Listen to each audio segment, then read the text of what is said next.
Le soleil du matin glissait à travers les rideaux en voile, répandant une lumière dorée sur le parquet en chêne.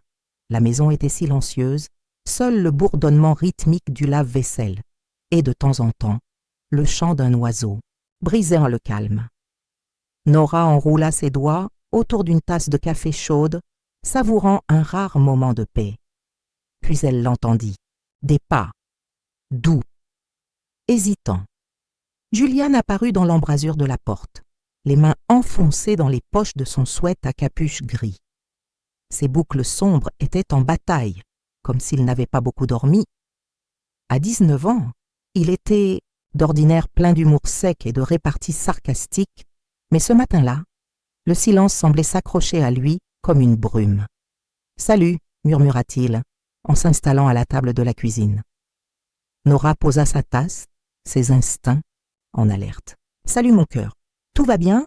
Il hésita, le regard fixé sur les nervures du bois. « On peut parler ?»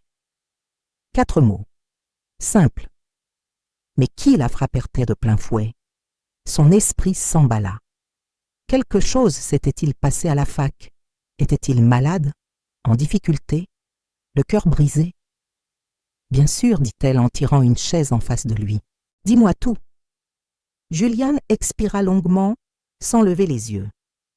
J'ai beaucoup réfléchi et je ne savais pas à qui en parler. Il leva enfin les yeux. Ils étaient vulnérables. Brutes. Tu as toujours été la seule personne sur qui je pouvais compter. Le cœur de Nora se radoucit. Et tu le peux toujours.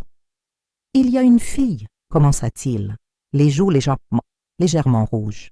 Elle est incroyable, drôle, brillante. Je l'aime bien. Mais j'ai jamais eu de relation sérieuse et j'ai peur de tout gâcher. Un soupir de soulagement passa en elle. Ce n'était pas une histoire de perte, mais d'amour, et pourtant, quelque chose dans sa façon de parler la fit se pencher un peu plus. « Je veux bien faire les choses », ajouta Julian. « Mais j'ai l'impression que tout le monde sait déjà comment s'y prendre, sauf moi. » Elle lui prit la main et la serra, doucement. « Il n'y a pas de mode d'emploi pour l'amour. Il n'y a que ton cœur et la façon dont tu traites l'autre. » Il releva les yeux. « Et si je ne suis pas prêt? Ou pire, si je crois l'être et que je gâche tout? Alors tu apprendras, tu grandiras. Personne ne réussit parfaitement. » Du premier coup, sa voix devint plus basse. « Je peux te poser une question.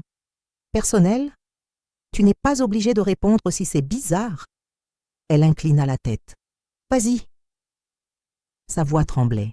« Comment tu as su que c'était le bon moment? » Pour être intime avec quelqu'un, Nora resta un instant figée.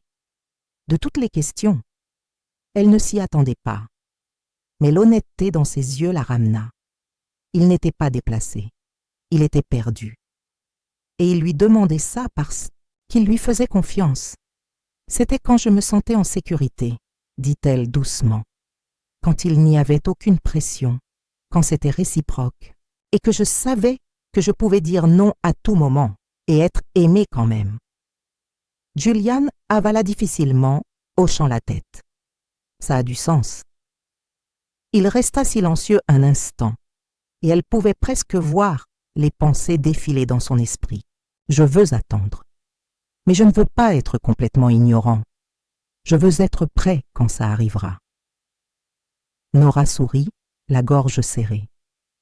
Ce n'est pas de la faiblesse, Jules. C'est de la sagesse. Et pour la première fois depuis longtemps, ses épaules se détendirent. Leur lien, mis à l'épreuve par le temps, la distance, les années, se resserrait soudain. Les jours qui suivirent furent différents. Julian rentrait plus souvent de la fac. Il traînait un peu après le dîner, lui demandait comment c'était. Passer sa journée l'aidait à porter les courses sans qu'elle ait à demander. Rien de spectaculaire, juste du vrai. Il parlait plus aussi, de ce qui comptait, ses rêves, ses doutes, ses cours. La fille qu'il aimait, Léna, revenait souvent dans les conversations. Son rire, son entêtement, sa façon discrète de tout remarquer. Un soir, alors que le ciel se teintait de lavande, Nora allumait une bougie dans la cuisine. Juliane entra, adossée à l'encadrement de la porte.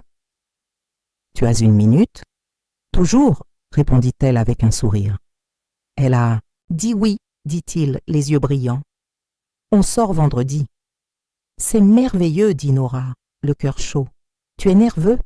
Il hocha la tête, terrifié, mais prêt, je crois. Elle s'approcha et lui caressa la joue comme quand il était petit. Tu as tellement grandi, Juliane. Tu n'es plus le garçon qui est parti pour la fac. Tu deviens un homme, fort et attentionné. Elle a de la chance, il est. Lui adressa un sourire en coin. C'est de toi que je tiens.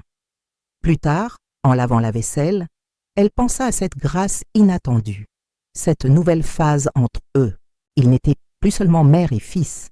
Ils étaient deux âmes, chacune sur une rive différente, apprenant ensemble l'amour, la confiance et la vulnérabilité, étendant la main à travers le courant. Ce soir-là, installée sur le porche avec un verre de vin, Juliane la rejoignit avec une couverture et un sourire tranquille. « Je peux te demander autre chose ?»« Bien sûr. La première fois que tu as vécu une vraie relation. Tu avais peur ?» Nora leva les yeux vers les étoiles, terrifiée, mais aussi vivante. L'amour, ça fait tout ressentir plus fort, le bon et le douloureux. Il hocha lentement la tête. « C'est ce que je veux, même si ça fait mal. » Elle se tourna vers lui, surprise. « C'est courageux. » Juliane sourit faiblement. « J'apprends de la meilleure. » Le vendredi arriva avec une tornade de nervosité. Juliane faisait les 100 pas dans le salon, une chemise, bleu marine impeccable, les cheveux coiffés, ses baskets trop propres. Nora l'observait amusée et fière. « Tu es très beau, dit-elle. Tu crois qu'elle aimera? Je crois qu'elle t'aime déjà. Sois juste toi-même. » Il s'approcha, une émotion soudaine dans les yeux. « Maman, merci pour tout. Je pensais pas que je pourrais avoir ce genre de conversation avec toi. Et maintenant, je sais pas ce que je ferais sans. » Nora le serra dans ses bras, le cœur gonflé d'amour. « Va vivre ce moment. Sois doux avec elle et avec toi. » Il partit avec un sourire et Nora resta à la fenêtre, regardant la voiture s'éloigner dans la rue. Ce soir-là, la maison lui sembla trop silencieuse. Pas parce que le bruit lui manquait, mais parce que quelque chose avait changé. Son petit garçon n'en était plus un, et elle l'avait aidé à devenir un homme, sans le forcer, juste en étant là. Quand il rentra plus tard dans la soirée, son visage rayonnait. Il ne dit presque rien. Il l'enlaça longuement. « Elle est incroyable, murmura-t-il. Et tu avais raison. C'est pas juste vouloir quelqu'un, c'est être prêt à lui donner tout son cœur. » Les larmes lui montèrent aux yeux. « Alors, tu es déjà plus avancé que la plupart. » Dans les jours qui suivirent, leur lien s'approfondit dans une tendresse discrète. Ils riaient encore, mais il y avait maintenant une confiance, une compréhension, une vulnérabilité partagée qui avait transformé leur amour. Ce n'était pas une histoire de drame, ni de conflit. C'était plus rare.